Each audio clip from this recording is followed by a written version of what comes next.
Till Nya Zeeland kommer folk från hela världen. Många kommer för att ränna i forsar och hoppa från broar. Det var här som bungee jump föddes. Men det finns de som kommer hit av helt andra orsaker, som Ola och Marie Höglund. Nelson, där de bott sedan i början av 80-talet, är idag en samlingsplats för många konstnärer. Här har de utvecklat sitt svenska kulturarv inom glaskonsten, samtidigt som många konstnärer söker sin identitet i urbefolkningens kultur.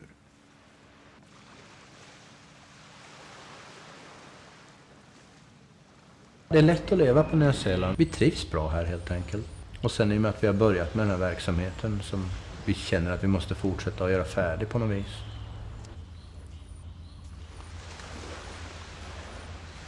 Jag var 16 år när jag började träna mig till att bli glasblåsare på Boda.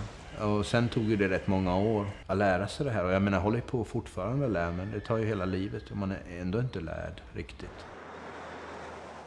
Ola och jag möttes när vi var 15 och 16 år på en internatskola. Och sen så flyttade vi till Boda ett år senare. Nej, man tränade sig där på glasbruket. Först blev man fotanfångare. Sen blev man benanfångare. Sen blev man postmakare och uppblåsare. Och jag blev uppblåsare innan jag slutade där efter 5 år. Jag började jobba på Boda också. Jag jobbade på Boda i 3-4 år. Sen så började både Ola och jag på Alfors glasskola. På glasbruket fick man ju göra rätt monotona saker. Och därför var den här glasskolan jätterolig att gå på. Där man fick prova alla möjliga saker. Inte bara blåsa glas utan man fick också prova slipa och gravera glas. Så fort vi började med glas så blev vi också intresserade av formgivning av glas.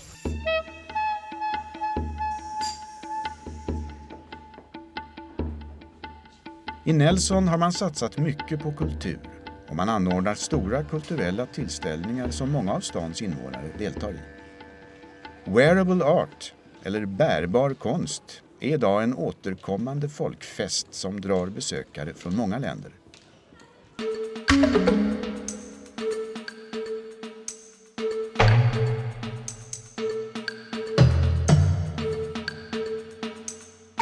New Zealand Wearable Art encourages designers and artists involved in entering it to make political statements in their work, environmental statements in their work, social statements in their work as well.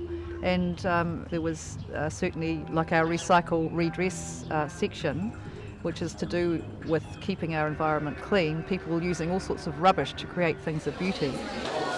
They all have other occupations. They do the modelling for wearable arts, but none of them are professional models. Oh, it was wonderful, yes. Completely lose yourself, you know. I retired. I retired? Yeah! You're not a designer? Well, not by profession, no.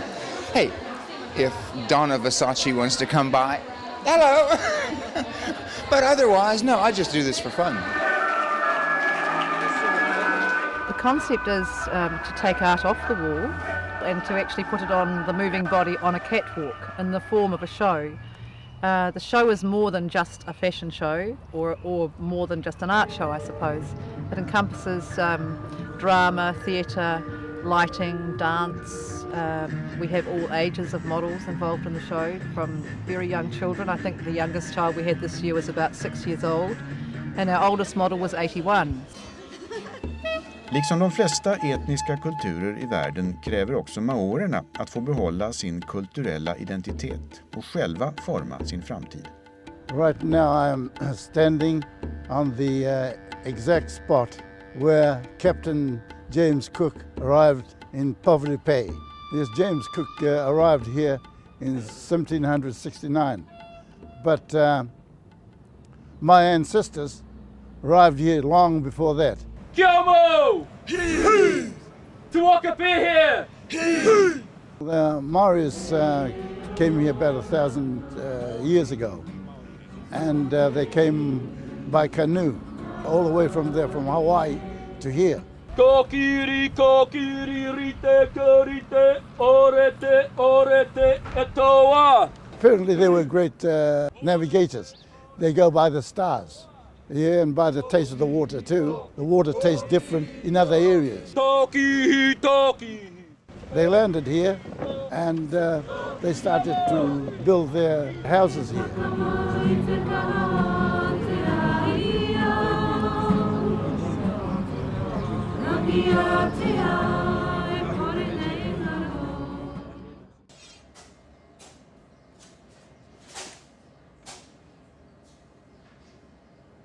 År 1978 så åkte vi till Afrika tillsammans med 2 andra familjer och startade upp ett glasbruk för Sida i Zealand. Jag hade hand om gravyrsidan och Ola hade hand om glasblåsningssidan. Vi hade jobbat där i 3 år och sen så skulle vi ha en bebis. Så vi åkte hem till Sverige och fick en bebis och sen så åkte vi till Nya Zeeland 1981. Varför åkte ni till Nya Zeeland? Nej, för vi ville åka någonstans långt bort. Och vi valde Australien men Ola fick inget jobb där så det fanns ingen glasindustri så han fick ett jobb på Nya Zeeland så därför åkte vi hit. Vi reste väl mer ut för att titta oss omkring och kom hit med en 1 år gammal son. Efter ett år så bestämde vi oss för att stanna på Nya Zeeland och starta vår egen glashytta. Men det var ganska svårt för att i Nya Zeeland visste ingenting på den tiden om någonting alls om glas och handgjort glas. Så att det var mest keramik de visste om. Så de jämfördes alltid med keramik.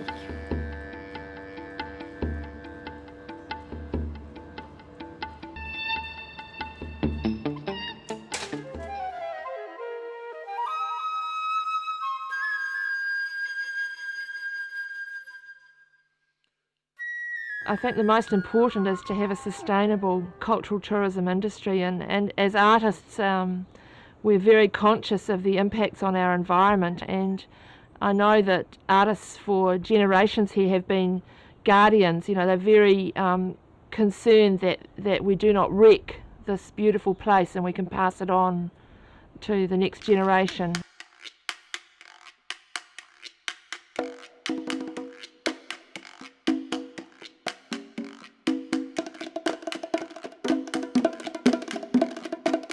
Nelson is a very special place for a painter.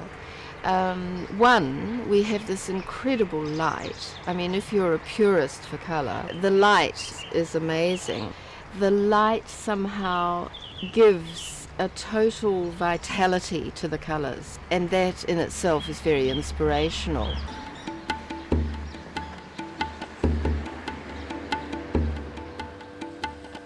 En gång om året kommer unga konstnärer hit till stans torg för att under en vecka skapa konst direkt på plats. What does it mean for you to participate in this event? It gives me an opportunity to have the public see what can be done. It gives me an opportunity to really basically do a sculpture because I'm not actually doing this as a full-time job. I do it as a hobby. So I'd create maybe only 1 or 2 a year. And in the meantime, I'm in the middle of studies, so I've got a lot of work on my plate.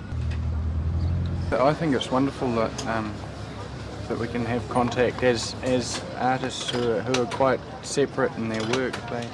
They tend to hide away.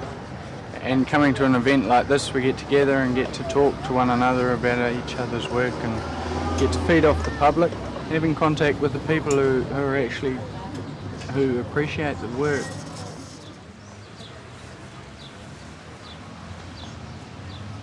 I've been working at it for the last 15 years and I'm still not really making a living from it. So, but that's because I've been sticking to what I want to do and I make work that's not safe. It's on that cutting edge and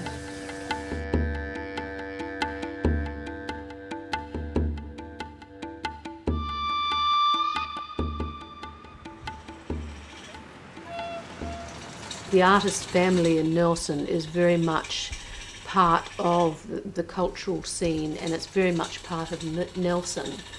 the art scene as a group and that family, and we all know each other, and we know who's doing what, and maybe we get together to have exhibitions or to market ourselves in a particular way. Yes, we are very much part of what makes Nelson such an exciting place.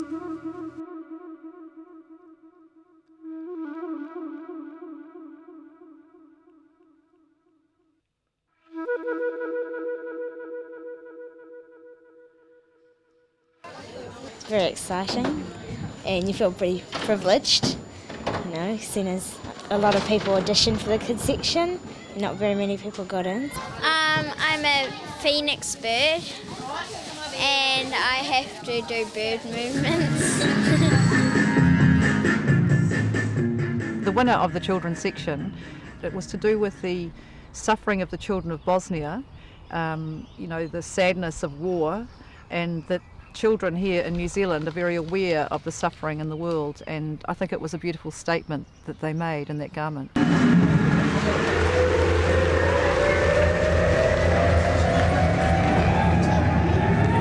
Hey, God was good to me with the genes. I'm thin, long legs, I can pull this off.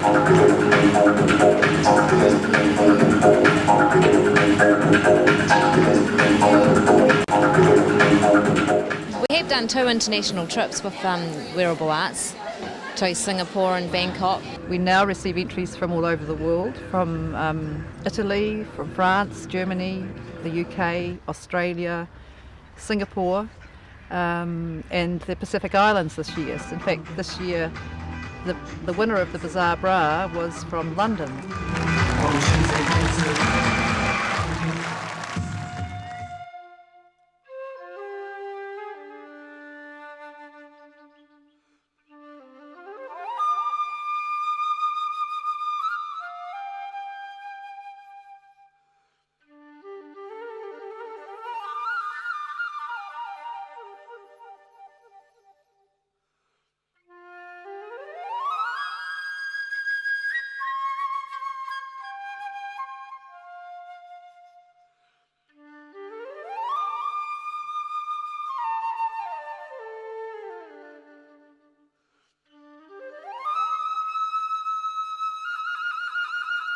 Vi har inte särskilt mycket djurliv på Nya Zeeland, men däremot ett väldigt rikt fågelliv.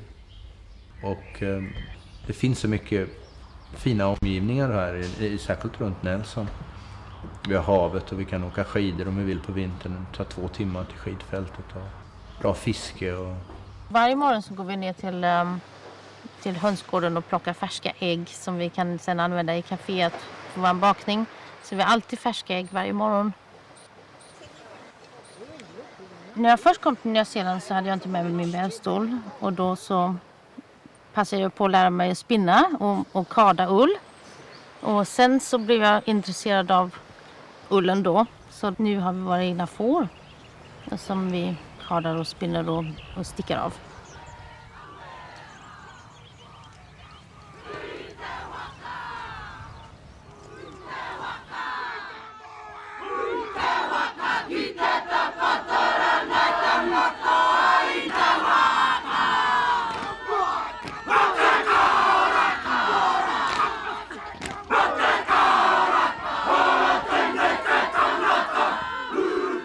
When the war occurred, a whole generation of native speakers went away to fight for this country. There was a whole generation of Māori people, Māori native speaking people who didn't come back. That particular whānau or family, sub-tribe, tribe, lost a whole generation of native speakers with the language, of people who were supposed to teach the next generation the language. As a consequence of all of that, we almost became a nation of people with no language at all.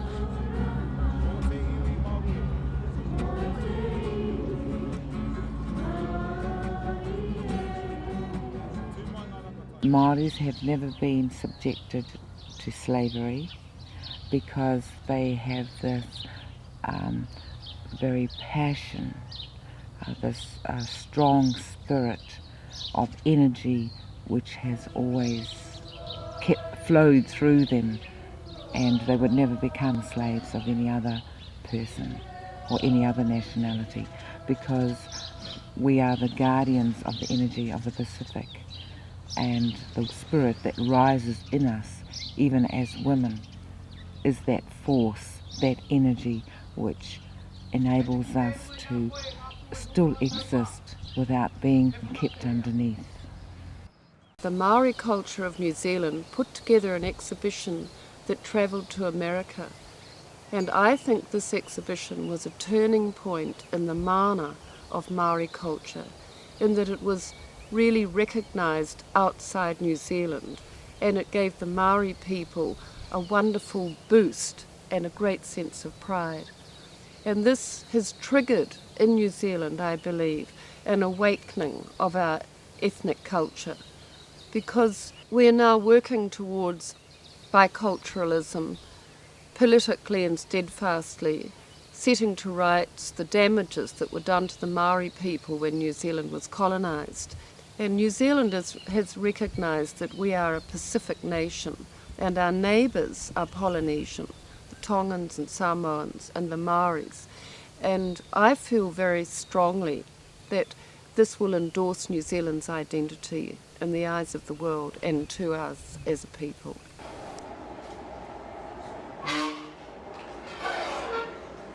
Jag kom i kontakt med glas redan som liten, i och med att mina föräldrar bodde i Boda på somrarna och pappa jobbade på glasbruket som designer.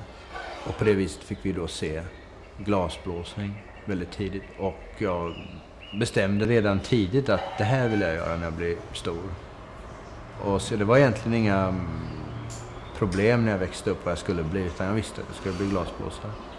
Och det gjorde det rätt så lätt för mig egentligen. Vi 4 barn, 3 var väl då bara på 50-tal, växte upp i ett hem där det var en ateljé, där det var skulpturer och målningar på gång från morgon till kväll. Och det var ju väldigt konstigt om man inte, alla vi barn, skulle bli påverkade av det på något sätt. Och det tror jag alla blev. På Nya Zeeland så har vi ju inte möjlighet att köpa färdigblandad mängd som vi smälter till glas, utan vi får blanda själva. Eller vi kan ju köpa den från Europa, men då blir den väldigt dyr. Så våra råmaterial, huvudråmaterial finns här, som sand och kalk och soda. Men sen får vi blanda dem själva, precis som man fick göra förr i Sverige. Så det är rätt så jobbigt att få fram glas. Först ska vi blanda den, vi ska sila sand och sen mixa den och sen smälta den.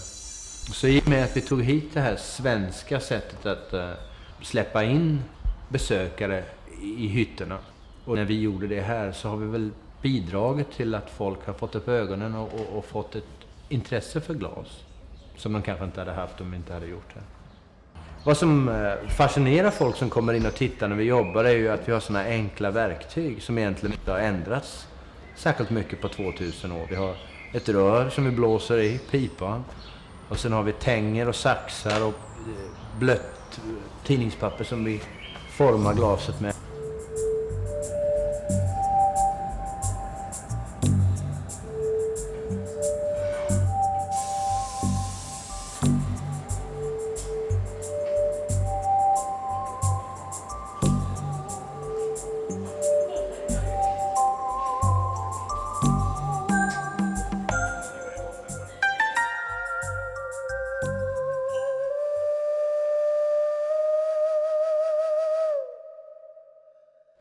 As much as 1,000 years ago, and perhaps more, the first of the Polynesians came to New Zealand in their canoes, and for many hundreds of years there were migrations that followed. There were canoes that went back to get things, that went back to get special foods, that went back to learn the special prayers of the Polynesian people. The Maori have a huge range of instruments. This flute has the ability to be played in 2 ways. It has a male voice and a female voice. And its male voice is a calling voice.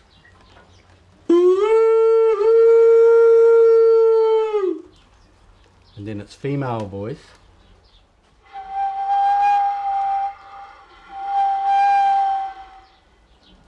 Is a crying voice.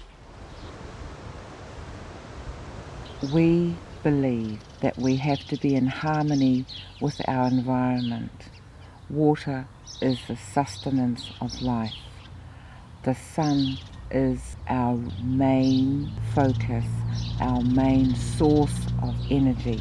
Ra is the name we give to the sun. The water provides us with our food, the moana, the food from the sea. They are all elements that sustain us as people and are respected. And there are traditions that when you gather food, you should gather only enough for today. If you have a lot of people gathering a lot of food from the sea, the stocks are soon diminished.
I think that the culture is the identity of a nation, and it's the one thing that keeps the soul of the nation intact. And I also believe that we are shaped by the land, and the land is our integrity. And if we keep our land intact, in other words, if we are concerned with the ecology and the environment of the land, then we're also concerned with the integrity of our culture and of our people. And I'm determined that the global supermarket will not crush what is really special about us and which is different from the rest of the world. And I think the global supermarket is creating a sameness culture which I see as aiming at the lowest common denominator and being dollar driven. And I think this is the thing which can destroy people's identity, and the identity of the individual is important to the identity of a nation at large.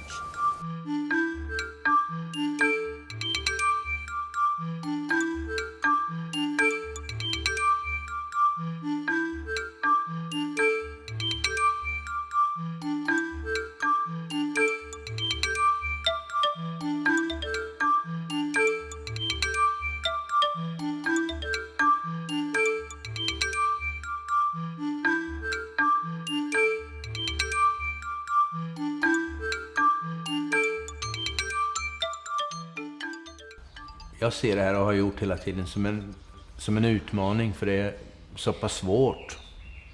Inte bara att tillverka och förnya sig och göra bättre saker, men också väldigt svårt att sälja det och komma ut med det.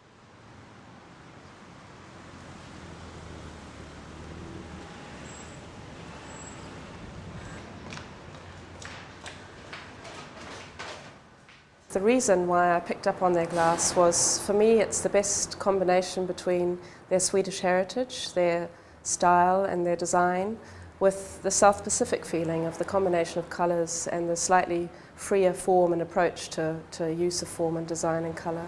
We have run exhibitions in Chicago and New York, in Sweden, in Munich and in Japan. We had the unique opportunity to organise an exhibition in Varberg, Sweden, with Ola's father's work, Erik Höglund, together with Ola's work, Unfortunately, Ola's father passed away before the exhibition opened, but it was still a very special occasion, almost an historical event, to show their works together.